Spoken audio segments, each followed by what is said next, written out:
न खाता हूँ न खाने दूंगा। बंगाल में ममता दीदी ने आरोप लगाया है कि चुनाव के ठीक पहले 5 साल पुराने किसी एक मामले के अंदर ईडी ने छापेमारी करी है उनके दफ्तरों पर, और ये कोई छापेमारी नहीं है। और उनका साफ कहना है कि राजनीतिक कंसल्टेंसी फर्म आईपैक पर करी गई ये कार्यवाही भ्रष्टाचार पकड़ने के लिए नहीं है। उन्होंने तो यहाँ तक कहा कि इस रेड का सीधा सीधा मकसद है कि हमारे जितने भी पॉलिटिशियंस उनका डेटा चुरा लेना, हमारी पॉलिटिकल स्ट्रेटजीज क्या है उसको चुराना, यहाँ तक कि हम कहाँ पे किसको टिकट देने वाले हैं ये सारी डिटेल्स भी चुरा लेना, और बूथ स्तर के कार्यकर्ताओं की डिटेल्स भी चुराना, और उन सब को हमारे खिलाफ चुनाव में यूज करना। अब आज के वीडियो के अंदर डिटेल में हम इस पे डिस्कशन करने जा रहे हैं, तो लास्ट तक बने रहिएगा।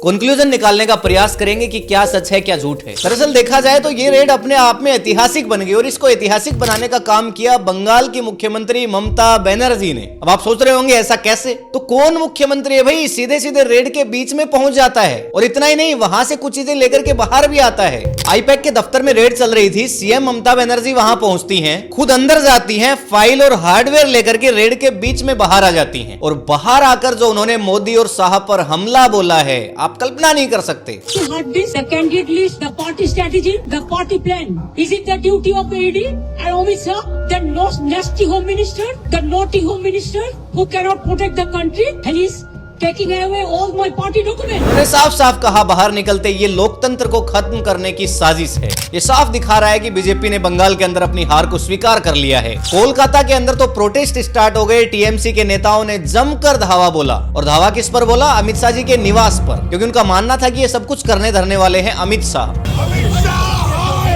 देखिए आप किसी भी पार्टी से बिलोंग करते हो, आप किसी भी पार्टी को पसंद करते हो, चाहे आप नरेंद्र मोदी के भक्त हो, चाहे राहुल गांधी के भक्त हो, या फिर किसी और पार्टी के भक्त हो, लेकिन सवाल तो जरूर खड़ा होता है कि ईडी हर बार चुनाव के कुछ महीने पहले एक्टिव क्यों हो जाती है। एक तो देश के अंदर देखा जाए तो वैसे ही भ्रष्टाचार अपनी चरम सीमा पर है, पीक जिसको आप कहते हैं ना, वहां पर भ्रष्टाचार पहुंच गया है। ये पॉलिटिशियंस पर करी गई ईडी की कोई पहली रेड नहीं है, ईडी ऐसे काम करती रहती है।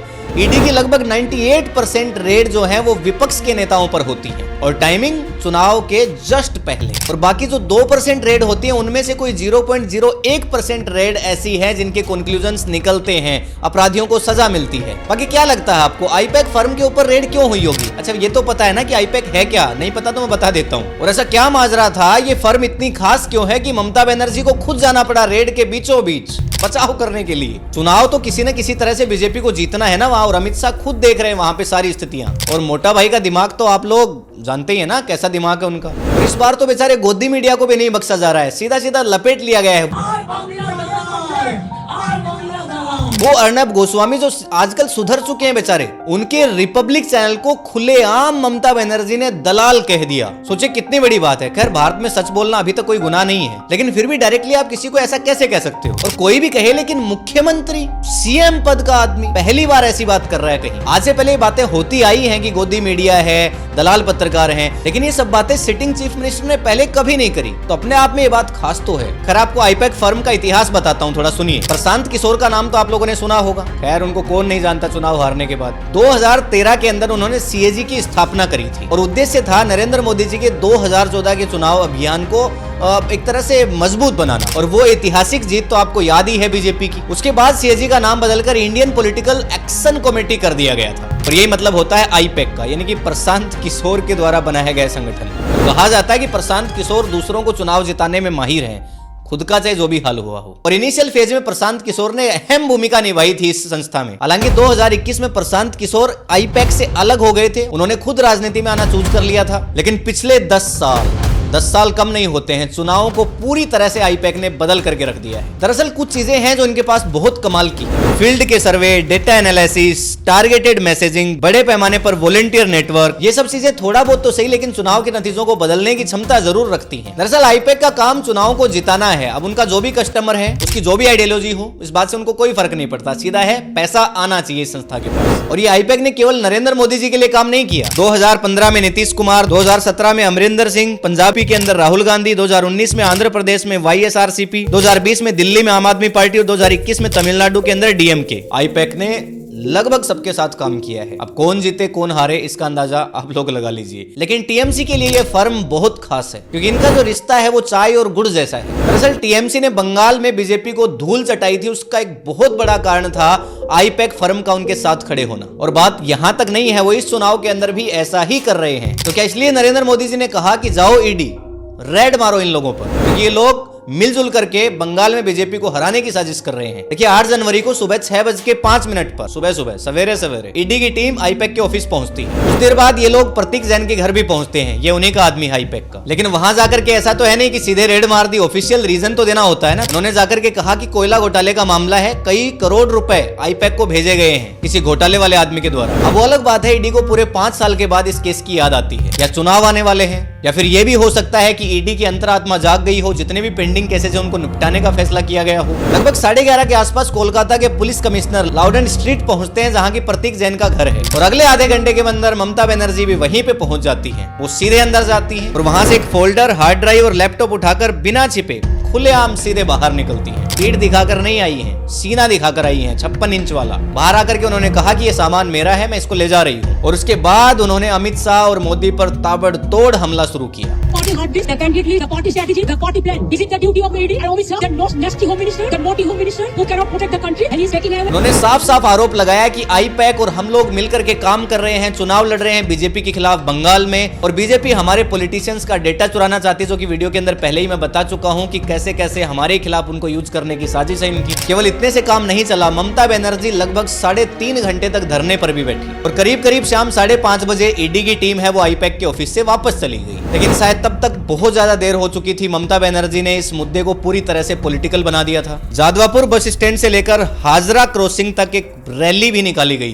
दरअसल ममता बनर्जी का तो सीधे सीधे कहना है कि उन्होंने और उनके किसी भी कार्यकर्ता ने कुछ भी गलत नहीं किया। हालांकि हर अपराधी ऐसा ही कहता है कि उन्होंने कुछ भी गलत नहीं किया, ये तो समय तय करेगा। लेकिन ये जो ईडी की रेड है, इसकी टाइमिंग जरूर सवाल खड़े करती है। ईडी का बार बार का ये जो पैटर्न है, ये जरूर सवाल खड़े करता है कि हर बार चुनाव से जस्ट पहले क्यों, हर बार विपक्ष के नेताओं के ऊपर ही रेड क्यों। ममता बनर्जी ने तो कोलकाता के शेक्सपियर सरनी थाने में ईडी के खिलाफ एफआईआर भी दर्ज करवा दी है। आरोप है चोरी और आपराधिक अतिक्रमण। एक और एफआईआर दर्ज हुई जो कि पुलिस ने खुद दर्ज करी है, राज कार्य में बाधा डालने के लिए ममता बनर्जी के ऊपर। और इतना सब होने के बाद ईडी कैसे चुप बैठ जाती? ईडी चुप नहीं बैठी, उन्होंने कोलकाता हाईकोर्ट के अंदर याचिका दर्ज करवाई है कि कार्यवाही होनी चाहिए इनके ऊपर, सीबीआई जांच होनी चाहिए इनकी। आकर के सीधे ही इन्होंने कैसे दखल दे दिया ईडी की रेड के बीच में, और वहां से सामान उठा करके ले जाने की आखिर इनकी हिम्मत कैसे हुई? ईडी साफ कह रही है कि वो मनी लॉन्ड्रिंग के मामले की जांच कर रही थी और शायद ममता बनर्जी कुछ ना कुछ छिपा रही है और इसलिए वो ऐसा कर रही है। अब ममता बनर्जी की पार्टी टीएमसी ने भी कोर्ट में याचिका दर्ज की है और उन्होंने साफ आरोप लगाया है कि उनके ऊपर की गई रेड सोची समझी साजिश थी, हमारे डॉक्यूमेंट्स दस्तावेज चुराने के लिए। और वो क्यों चुराने थे वीडियो में पहले बता चुका हूं। टीएमसी की तरफ से देखा जाए तो लड़ाई कोर्ट में कम और सड़कों के ऊपर न्यूज़पेपर्स में लड़ाई ज्यादा लड़ी जा रही है। वो सीधा अमित शाह को कह रहे हैं कि अगर बंगाल में जीतना है तो खुल करके लड़ो, ये सब ईडी वीडी का खेल हमें मत सिखाओ। दिल्ली पुलिस ने जिस तरह से टीएमसी के नेताओं को हिरासत में लिया, उससे ममता बनर्जी को बीजेपी पर हमला करने का एक और हथियार मिल गया। ममता बनर्जी ने ट्वीट करते हुए लिखा, तुम हमें सड़क पर घसीटोगे तो हम तुम्हें संवैधानिक विचार तक घसीट लाएंगे। सुनवाई के दौरान कोर्ट में इतनी अफरा तफरी थी कि सुनवाई को टाल दिया गया। अब आगे कोर्ट क्या करेगा? क्या ममता बनर्जी पर कार्यवाही करेगा या ईडी के ऊपर कार्यवाही करेगा या दोनों से सवाल पूछे जाएंगे, ये तो कोर्ट तय करेगा। लेकिन सवाल एजेंसीज के ऊपर खड़े हो रहे हैं। देखिए सीबीआई अपने आप को स्वतंत्र कह सकती है, लेकिन ईडी की अगर बात करें तो ईडी वित्त मंत्रालय को रिपोर्ट करती है तो सीधा सीधा ईडी सरकार के अधीन आती है। और गवर्नमेंट ने जो ईडी की पावर्स है उनको सचमुच बहुत ज्यादा इन दिनों बढ़ा दिया है। अब क्यों बढ़ाया गया है तो आप समझदार हैं, समझिए। अगर आप इंडिया को सपोर्ट करना चाहते हैं, अगर आप डेमोक्रेसी को सपोर्ट करना चाहते हैं, अगर आप कॉन्स्टिट्यूशन को सपोर्ट करना चाहते हैं, तो ये मैटर ऑफ कॉन्सर्न है। बिल्कुल आपके ऊपर ईडी की कार्यवाही हो सकती है, ऐसा करने से बचना चाहिए। पिछले 10 साल में ईडी ने लगभग 200 रेड करी, जिसमें से 95 to 98% रेड केवल अपोजिशन के लीडर्स पर करी गई। और उसमें से भी 200 में कोई 2 रेड ऐसी थी जिनके अंदर एक्चुअली गुनाह साबित हुआ। और अगर सबके सब पॉलिटिशियन करप्ट थे जिनके ऊपर रेड करी गई, तो फिर सजा क्यों नहीं दी गई सभी को? तो क्या इस रेड का पर्पज इतना ही था कि चुनाव से पहले एक बार डरा देना है, या फिर बीजेपी के लिए अच्छे अच्छे लीडर्स ढूंढ करके लाना है ताकि लोग डरेंगे, फिर बीजेपी की वॉशिंग मशीन में उनको धोया जाएगा, फिर बिल्कुल क्लीन होके निकलेंगे? कितने सारे ऐसे नेता हैं विपक्ष के जो बीजेपी के अंदर शामिल होकर के साफ सुथरे हो गए हैं। देखिए अगर आपको कहीं जाकर के चुनाव लड़ना होता तो आप क्या करते? आप मजबूत से मजबूत स्टार प्रचारक भेजते, शायद आप ऐसे लीडर्स भेजते जिनकी उस क्षेत्र के अंदर पकड़ हो। लेकिन बीजेपी किसको भेजती है? ईडी, क्योंकि उसकी पूरे देश में पकड़ है। जितने भी पॉलिटिशियंस विपक्ष से आते हैं, बीजेपी में शामिल होते हैं, अपने आप वो साफ सुथरे हो जाते हैं, क्योंकि हमारे देश के प्रधानमंत्री नरेंद्र मोदी जी कहते हैं कि वो नॉन बायोलॉजिकल हैं, यानी कि उनका जन्म ही लोगों के भलाई के लिए हुआ है और उनके पास अलौकिक और दिव्य शक्तियां हैं। तो फिर सोचिए कि उनके पास ऐसी दिव्य शक्तियां नहीं हो सकती कि कोई भी गुनाहों में डूबे हुए आदमी को साफ सुथरा कर दे। लेकिन इस बार बीजेपी के सामने टीएमसी है। जिस तरह से बीजेपी अपनी पूरी ताकत लगा दी है ऐसे स्टेट्स के अंदर जाकर के चुनाव लड़ने में जहां पे उनका खाता नहीं खुला है या फिर जहां पे उनकी स्थिति कमजोर है। बंगाल को जीतना तो वैसे भी बीजेपी के लिए बहुत इंपॉर्टेंट है। ठीक उसी तरह से टीएमसी भी अपनी पूरी ताकत लगाती है, इसलिए मामला टक्कर का है। और वैसे भी बंगाल के अंदर तो स्ट्रेटजी को पूरी तरह से अमित शाह नजर बना के रखे हुए हैं। आप किसी को जाकर के पूछेंगे अमित शाह आजकल कहाँ हैं, तो ज्यादातर आंसर आपको मिलेगा कोलकाता। इसका मतलब आप समझ रहे हैं ना कि वो कहाँ क्या कर रहे होंगे। बड़ी से लेकर के छोटी से छोटी बात तक का भी ध्यान रखा जाता है। अगर बीजेपी को पूरे देश में एक साथ राजनीति करनी है, अगर जो छोटे छोटे पॉलिटिकल पार्टीज हैं, ग्रुप्स हैं, उनको खत्म करना है, तो बीजेपी के लिए चुनाव जीतना बहुत इंपॉर्टेंट हो जाता है। इसलिए शायद दोनों ही पार्टियां पूरे दमखम से इस चुनाव को लड़ेंगी और ये देखना बहुत इंपॉर्टेंट होगा कि इसमें किसकी जीत होती है। 2016 में बंगाल के अंदर बीजेपी की एक सीट थी, 2021 के चुनाव में 77 सीटें थी। सच में शानदार बढ़त है। लेकिन सत्ता में आने के लिए 147 सीटें यानी 147 सीट्स चाहिए, यानी कि लगभग डबल। अब क्या बीजेपी इतनी सीटें अचीव कर पाएगी, ये देखना दिलचस्प होगा। और ये भी देखना दिलचस्प होगा कि टीएमसी पलटवार के अंदर क्या करती है। यार आपकी राय कमेंट सेक्शन में लिख करके जरूर बताएं, आपके हिसाब से कौन सही है कौन गलत है। मिलेंगे आपसे किसी एक और वीडियो के अंदर, तब तक के लिए जय हिंद जय भारत।